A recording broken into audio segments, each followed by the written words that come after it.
I usually put a stop to it because I kind of know where it's gonna go, where somebody's gonna be like, you need to read the Bible, and if you're a sinner and all that kind of stuff. Maybe that wasn't where they were going. I don't know. And I'm sorry, but that's kind of how it goes sometimes on Twitch. You just gotta time people out or ban them. I don't know. Whatever, there's more where that came from, and if you can't accept that, then I don't know if you can handle my community anyway. If you can't handle, like, it's discussion, okay? Like, somebody timing you out or banning, or obviously banning you is different, but if somebody, like, tells you something is wrong, it doesn't mean that you're canceled. Okay, like, it means that, like, hey, here's something that you're doing which is making me uncomfortable. Oh, I didn't think about it that way. Maybe I can try to change my behavior. Oh no, I'm just, you don't have to, like, completely stop doing it. Oh, it's like, it's fine. And then you kind of meet people, like, where they are at, and you continue to move forward. It's a discussion. And so many people, especially people who are, like, cisgender and, like, try to be allies to trans people, as soon as you say something, they think that you're trying to cancel them. And yeah, and the problem is a lot of people on Twitter in the trans community, which I have a huge problem with this huge problem. There's a huge fucking problem of people on Twitter just trying to cancel people. Okay? And I'm so tired of it. But, they're making us look bad. But at the same time, like, when somebody says something that offends them, when somebody says something that offends you, it works both ways. You kind of have to say, hey, what you said is problematic. It doesn't mean, hey, you're problematic because you said that. It's like, you said a problematic thing, where are you going to go from here? If you continue to say problematic things over and over and over, that's a little different than if you accidentally say a problematic thing and you're like, oh, wow, like, maybe I should look into it. Like, maybe I should learn a little bit more about, like, what trans people go through on a day-to-day basis. Instead of just getting defensive and saying, I'm not being transphobic, I'm not being transphobic. It's like, dude, saying the thing isn't what makes you transphobic. It's your actions that make you transphobic. And if you continue to just defend yourself, you're kind of enabling transphobia. So it's like that, there's, like, obviously I'm not perfect. Even just because I'm trans doesn't make me, like, an expert on what is and isn't transphobic, but I know a lot about what it is like to be trans, and I know what hurts me, and I know from experience and talking to other trans people what hurts them. And there's certain things that are more harmful to us than it would be to anyone else. There's a reason why we have the highest rate of suicide. And there's just certain things about gender dysphoria that most people will never understand. Even I don't really understand my dysphoria, for the most part. Like, I understand what hurts me, but I don't understand where it comes from. And obviously, I might never understand.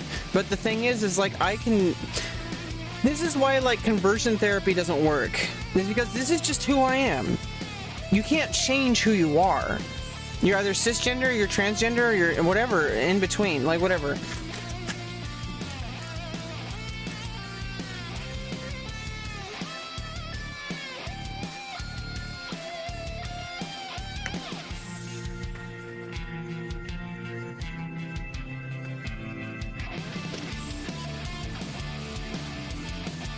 And the thing is that there's a reason. People will argue, like, oh, but if somebody has, like, a different kind of thing, we don't, like, enable it. And it's like, people who are TERFs and who are transphobic, people who are transphobic and just don't, like, say everything to try to say that I am not the gender I know I am. They'll try to say things like, oh, but if somebody has like a body image issue, or if they're like bulimic or anorexic, we don't enable that. It's like, well, that's because that's a problem that's actually hurting them. But the thing that's hurting me is the dysphoria. And the way to alleviate the dysphoria is to transition. And people don't really understand that everything has nuance. Being trans is different than being anorexic. They're two things where there's a body image issue, but one of these things is damaging, like, the dysphoria is damaging. whereas the anorexia is damaging. Like, people don't, like, they're both damaging, but in order to do this one, you have to say, hey, like, you're trans. Like, you should probably think about how you're best going to alleviate that dysphoria, not try to get rid of it by ignoring it or by trying to, like, just be okay with it. Okay? Like, I mean, obviously that's going to hurt a lot. And that's why there's such a high suicide rate, is because the rest of society, like a large influential part of society, is constantly tell us that we're wrong for being who we are. And that's why the suicide rate is so high, which it's already really debilitating by itself. And then you add this a layer of like this giant shame that people put on us and these expectations that people put on us. And if you take that away, this is still hard, okay? Like, it's hard enough, you know, but like, at least stop doing this thing where you crush us. Jeez. It's ridiculous. And then you wonder why people hurt themselves.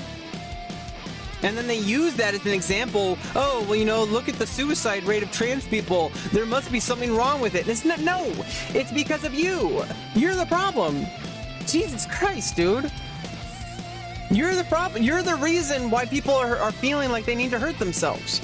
Because if you accepted them for who they are and just said, hey, like, I don't understand what you feel, but I'm going to try to help you go through what you're going through and try to support you as a member of the community because you are valid just because you're different than me. And that goes beyond gender. That goes beyond that should be the goal. Is just because we're different doesn't mean we don't have the same goals. And how we achieve those goals is going to be different depending on our needs and depending on our background, depending on our culture. But like, there's no one way to be a human being, but there is a common goal that we all have, which is survival and thriving, like living life to our fullest, achieving our potential, expanding our reality, not limiting our reality, expanding our reality. Saying, hey, like, there's a lot of things about the universe that we don't understand. Why would we limit ourselves to this small little area of thinking where it's like, oh, you have to be white, you have to be cisgender. In fact, these people will say there's no such thing as cisgender. There's only one way to exist, and that you have to be hetero. And it's like, why is your sexual orientation the center of your identity?